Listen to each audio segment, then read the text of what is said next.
आप लिख लेंगे तो भी क्लियर होगा, ठीक है।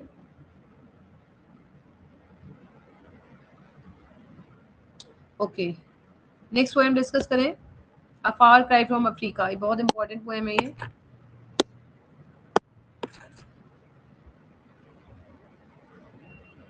अ फार क्राई फ्रॉम अफ्रीका। आप लोगों को मेरी आवाज आ रही है?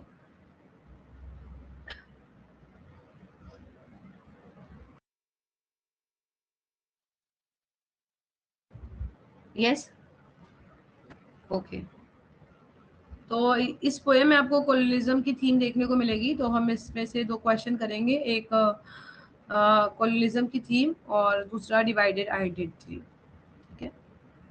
तो आप बताएं, डेरेक वॉलकॉट की आप नेशनैलिटी बताइए, और ये कैसे डिवाइडेड आइडेंटिटी को दिखा रहा है, ये बताइए आप।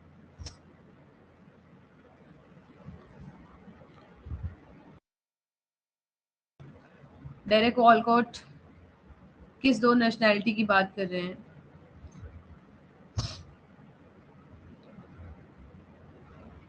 यहाँ पे किकुयू का रेफरेंस है, तो आप इसको ध्यान रखेंगे, ठीक है। Yes, okay, right.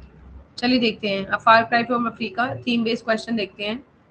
Because poet की जो आइडेंटिटी वो मिक्स्ड हेरिटेज थी, ठीक है, अफ्रीकन एंड इंग्लैंड दोनों, इसलिए वो आइडेंटिटी क्राइसिस यहाँ पे दिखा रहे हैं। वो दोनों ही तरफ सपोर्ट नहीं कर सकते हैं, मतलब दोनों को उन्हें सपोर्ट कर रहा है, और एक एक बार में दोनों को सपोर्ट नहीं कर सकते हैं, इसलिए। चलिए देखते हैं, a far cry from Africa, it is a powerful exploration of divided identity that is rooted in poets mixed heritage and the historical context of colonial violence। तो देखिए, अफ्रीका एंड इंग्लैंड दोनों देखिए एंटी ही है, क्योंकि England ने Africa को colonise किया था, और राइटर की जो हम कह सकते हैं, we can say the heritage, या उनकी लाइफ, उनके मदर फादर दोनों अफ्रीकन और इंग्लैंड दोनों से ही है। तो मिक्स्ड हेरिटेज उनको मिली है, और वो एक पार्टिकुलर कंट्री के साथ नहीं रह सकते, वो दोनों को ही इमोशनली दोनों के साथ कनेक्टेड है। तो यहाँ पे हमें उनका इनर कॉन्फ्लिक्ट देखने को मिलता है, because he find himself emotionally and culturally torn between Africa and America, sorry, Africa and England. ये आपको ध्यान रखना है, कैसे वो आइडेंटिटी क्राइसिस को दिखा रहे हैं, या इनर कॉन्फ्लिक्ट को दिखा रहे हैं। आइडेंटिटी क्राइसिस हम नहीं कह सकते, इनर कॉन्फ्लिक्ट को दिखा रहे हैं, क्योंकि वो दोनों के ही बीच फंसे हुए हैं, ठीक है। The background of the poem is Mao Mao rebellion, ये आपको याद रखना है। अ violent struggle between British colonial forces and Kenyon natives. Kenya, Africa के ही लोगों को बोला गया है, ठीक है। केनियन नेटिव्स और ब्रिटिश कॉलोनियल फोर्सेज के बीच एक स्ट्रगल को दिखा रहा है। और डेरेक वॉलकॉट, हालांकि वो अफ्रीकन और यूरोपियन दोनों डिसेंट से थे, वो बहुत ज्यादा कॉन्फ्लिक्ट महसूस करते हैं कि वो किस किस देश के प्रति अपनी लॉयल्टी दिखाएं, and this conflict becomes the central theme of the poem, ठीक है। अब देखिए यहाँ पे लाइन है, I who am poisoned with the blood of both. शुरुआत की लाइन है, I who am poisoned with the blood of both, ये इनकी मिक्स्ड आइडेंटिटी को सिंबलाइज कर रहा है, because he can not fully support either side, doing so would mean betraying a part of himself. अगर वो किसी भी एक पार्टिकुलर कंट्री का साइड लेते, तो इनका खुद की ही हेरिटेज से एक बिट्रेयल होगा, क्योंकि वो मिक्स्ड आइडेंटिटी है उनकी, अफ्रीका और इंग्लैंड दोनों की ही उनकी हेरिटेज है। इनकी अफ्रीकन हेरिटेज उनको कनेक्ट करती emotionally to the suffering of the natives, जबकि इनकी जो ब्रिटिश हेरिटेज है, यूरोपियन हेरिटेज है, वो इनको कॉलोनियल पावर से कनेक्ट करती है। In this poem, the writer reflects the moral dilemma of choosing between justice and heritage। क्या वो जस्टिस को चूज करें या वो हेरिटेज को चूज करें, इसमें उनका मॉरल डिलेमा भी दिख रहा है। हालांकि वॉलकॉट सिंपथाइज करते हैं with the oppressed Africans, but he is disturb by the brutality of the violence.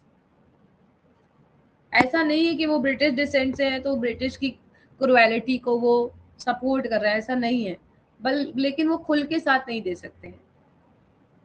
He recognizes the cruelty of colonial rule and this dual awareness intensifies his inner conflict. ये जो dual awareness है इनकी inner conflict को intensifies कर रही है।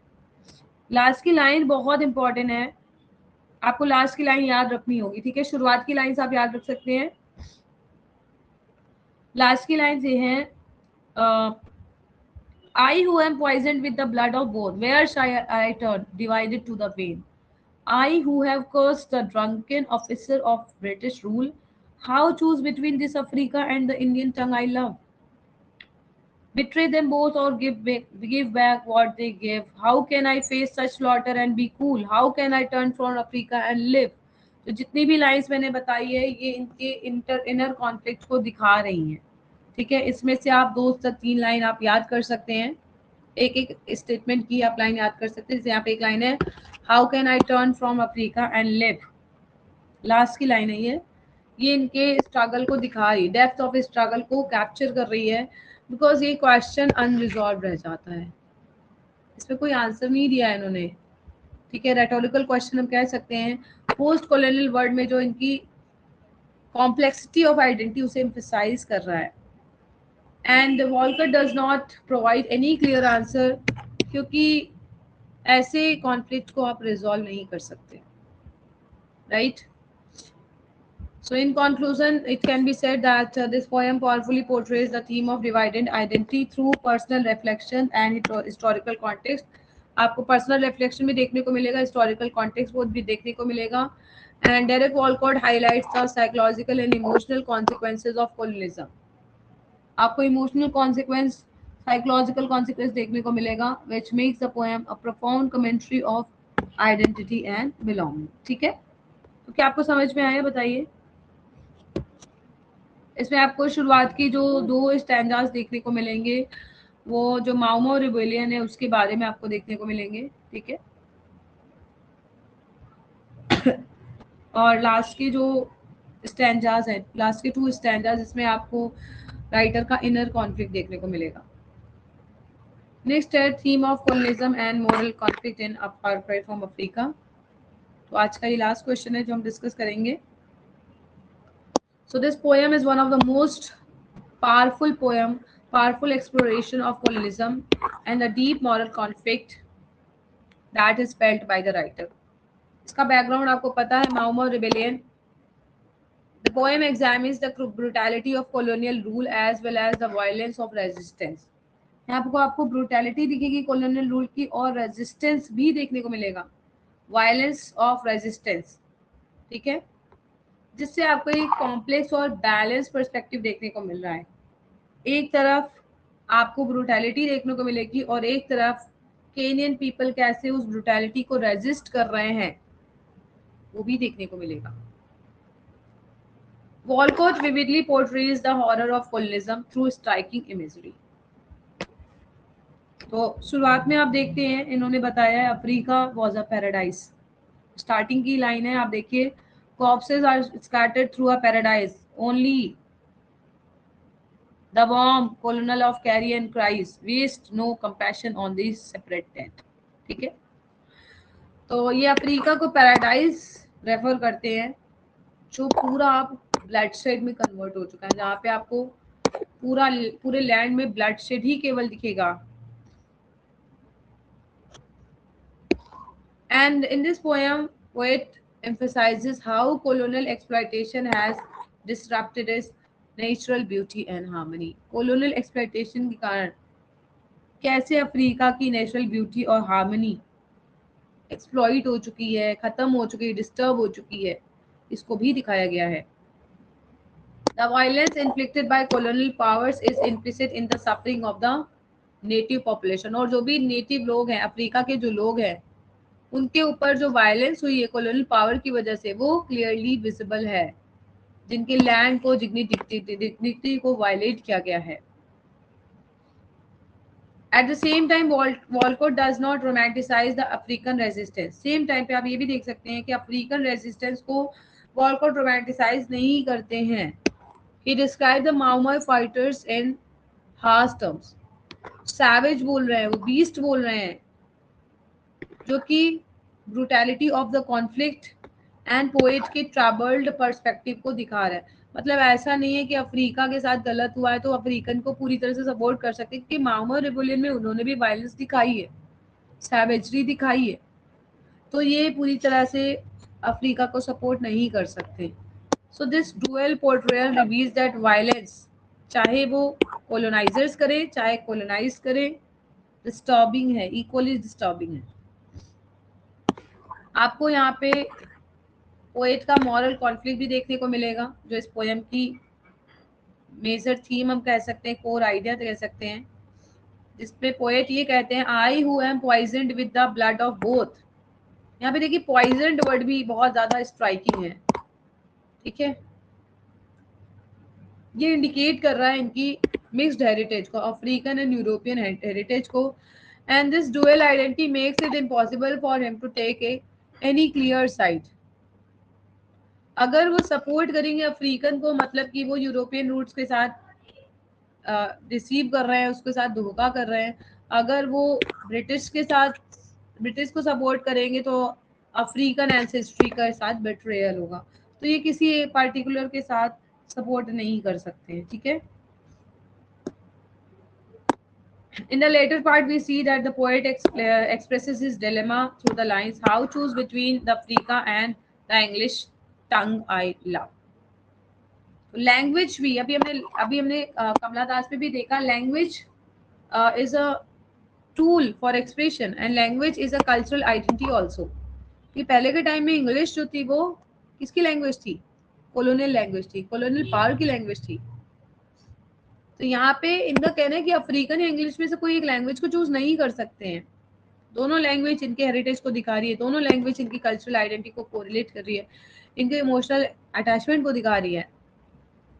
And his love for English literature and language complicates his response to colonial injustice. Colonial injustice के साथ colonial injustice के लेकर इनका जो रिस्पॉन्स है, ये इनके इंग्लिश लैंग्वेज से जो लव और अफेक्शन है उससे कॉम्प्लिकेट हो रहा है, ठीक है। The concluding line, "How can I turn for Africa and live?" encapsulate the depth of his inner conflict, because this rhetorical question remain unanswered. इनके अनरिजॉल्व नेचर को दिखा रहा है, इनका जो डिलेमा है वो अनरिजॉल्व है, उसका कोई सवाल, इस सवाल का कोई जवाब ही नहीं है।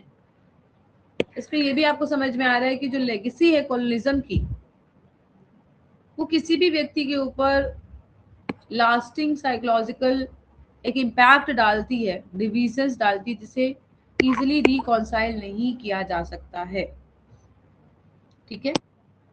So in conclusion, a far cry from Africa presents colonialism as a destructive force that generates violence and moral ambiguity. ये आप याद रखेंगे, colonialism as a destructive force that generates violence and moral ambiguity. And Derek Walcott skillfully portrays his inner conflict to reflect the broader struggles of post-colonial identity.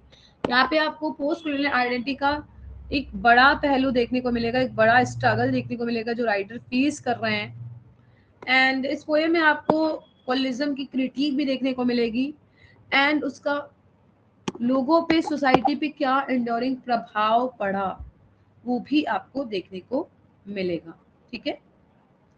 So this was all about a far cry from Africa. मैंने कुछ quotation add करी and introduction से, I am what I am. So this is related to assertion of identity and individuality. The language I speak becomes mine. ये आप lines add करेंगे, ठीक है। Freedom of expression को दिखा रहा है, dress in sari, be girl, be wife, this set. तो ये सोशल इम्पोजिशन है जेंडर रोल्स की। He did not beat me, but my sad woman body felt so beaten. So after marriage इनका जो एक इमोशनल टर्मोइल रहा, जो इमोशनल सफरिंग रहा, वो इस लाइन में दिख रहा है। I to call myself I, so universal human identity beyond gender, ठीक है।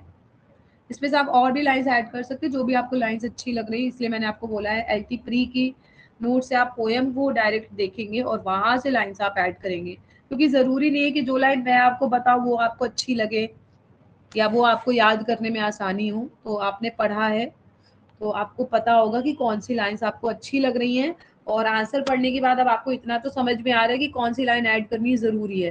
मैंने मेंशन भी किया है क्लास में, तो आप उसके अकॉर्डिंग 3-3, 4-4 लाइन, देखिए स्टैंजा नहीं याद करना है, 2-2, 3-3 लाइन एक बार में नहीं याद करनी है, 3 से 4 लाइन्स आप केवल याद करेंगे, अलग अलग जगह आपको यूज करनी है उसे, ठीक है। जैसे आप 200 वर्ड्स का आंसर लिख रहे हैं तो कि एक पैराग्राफ में आप एक लाइन ऐड कर दे, दूसरे पैराग्राफ में आप दूसरी लाइन ऐड कर दे, जिस तरह आपका आंसर अच्छा भी हो जाएगा, आपने कोटेशन भी ऐड कर दी और आपको याद करने में कोई प्रॉब्लम भी नहीं होगी, ठीक है। तो आज की क्लास के लिए मैं इतना ही डिस्कस कर रही हूँ, कल की क्लास में मैं कुछ और डिस्कस करूंगी, और आज मैं आपको कुछ नोट्स भी भेजूंगी, उसे आप थोड़ा सा देखिएगा, ठीक है। तो सोनेट से मैं नोट्स भेजूंगी, सोनेट को मैं क्लास में डिस्कस नहीं करूंगी, ठीक है। क्योंकि थीम बेस्ड है, तो थीम बेस्ड आप सोनेट्स पढ़ लीजिएगा, इसमें मुझे नहीं लगता कि आपको कोई प्रॉब्लम होगी। शेक्सपियर एज ए सोनेटियर, ये मैं क्वेश्चन कल आपसे क्लास में डिस्कस करूंगी, और ऑन हिज ब्लाइंडनेस भी कल डिस्कस करेंगे, ठीक है। जितने भी टॉपिक्स बचे हैं अभी, मैं उन सभी के नोट्स आपको भेज दूंगी आज से कल तक, जिससे कि आपकी कवर हो जाए। और elegy written in a country churchyard, ये भी इम्पोर्टेंट है। कैननाइजेशन इम्पोर्टेंट पोएम है। रेप ऑफ द लॉक से as a mock heroic poem ही क्वेश्चन बनते हैं, ठीक है। तो आई होप आपको क्लियर है। यहाँ से कोई डाउट है आपको, ये बता दीजिए। टेस्ट की मैं बात बता दे रही हूँ, तो 1 तारीख को जो मैं टेस्ट लूंगी आपका, वो मैं रोमांटिक एज से लूंगी, ठीक है। रोमांटिक एज से रॉबर्ट फ्रॉस्ट तक। क्या ये सही रहेगा आपके लिए? अदरवाइज बहुत ज्यादा हो जाएगा, फिर आप याद नहीं कर पाएंगे। आपको मैंने सिलेबस भेजा है, आप उसको एक बार दोबारा देखिएगा। रोमांटिक एज मतलब विलियम वर्ड्सवर्थ से लेके मैं आपका जो भी टेस्ट लूंगी रॉबर्ट फ्रॉस्ट तक, तो आपको याद करने में भी आसानी होगी। और ये आपको इस तरह से याद करना है कि एग्जाम के पॉइंट ऑफ व्यू से ही याद करना है, ये नहीं कि आधा अधूरा आप याद कर लें। आपके पास टाइम है, अभी 1-2 दिन है टाइम। शाम को ही मैं टेस्ट पेपर आपको भेजूंगी, ठीक है। और 10 क्वेश्चंस मैं लूंगी आपसे, 10 क्वेश्चंस का टेस्ट होगा। क्वेश्चंस मैं ज़्यादा ऐड कर दूंगी, लेकिन आपको केवल 10 ऑप्ट करने हैं। तो मैं इसी अकॉर्डिंग लूंगी, क्योंकि मुझे भी फिर चेक करने में मुश्किल नहीं होगी, ऐसे मुझे बहुत चेक करने में प्रॉब्लम हो रही है। और कुछ क्वेश्चन 12 नंबर के मैं ऐड करूंगी, कुछ क्वेश्चन 8 नंबर के ऐड करूंगी, ठीक है। और पहले टेस्ट में मैं कुछ टर्म्स के भी टेस्ट लूंगी, तो टर्म्स मैं आपको मेंशन कर दूंगी क्योंकि उसके नोट्स भेजने हैं। तो कुछ टर्म्स के टेस्ट लूंगी और सॉरी कुछ पोएम के। तो इस तरह आप 2 पार्ट में याद कर लोगे, क्योंकि पोएट्री का ही सिलेबस आपका सबसे बड़ा सिलेबस है। ये बताइए कि पोएट्री आपको समझ में आ रही है? जितना अभी तक आपने पढ़ा है वो समझ में आया है या अभी भी कॉम्प्लिकेशंस है? अब याद करने में देखिए थोड़ी कॉम्प्लिकेशन होगी, ऐसा नहीं है, बट समझने में क्या कोई कॉम्प्लिकेशन आई है? एक बार आप लोग और भी पढ़िएगा, जो भी नोट्स भेजे गए उसे और भी पढ़िएगा, ठीक है।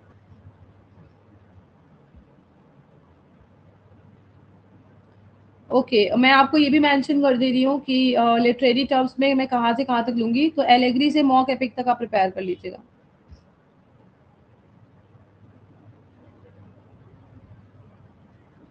एलेग्री से एपिक कर लीजिए, मॉक एपिक बहुत ज़्यादा हो जाएगा। Allegory, ballad, ode, sonnet, blank words and epic, ठीक है। इतना ही बस आपको करना है। 6 टर्म्स तो मैं नोट्स आपको भेज दूंगी। क्या ये आपको क्लियर है? एक बार मैं दोबारा भी ग्रुप में मेंशन कर दूंगी कि क्या क्या टेस्ट में इंक्लूड होगा, और टेस्ट कैसा होगा, कितने क्वेश्चंस होंगे, ये सब मैं मेंशन कर दूंगी ताकि आपको कोई कंफ्यूजन ना हो, ठीक है। So this was all for today's class. I hope आपको समझ में आया है। Thank you so much, take care, good night to all of. Okay, I will upload today. Okay, thank you, take care.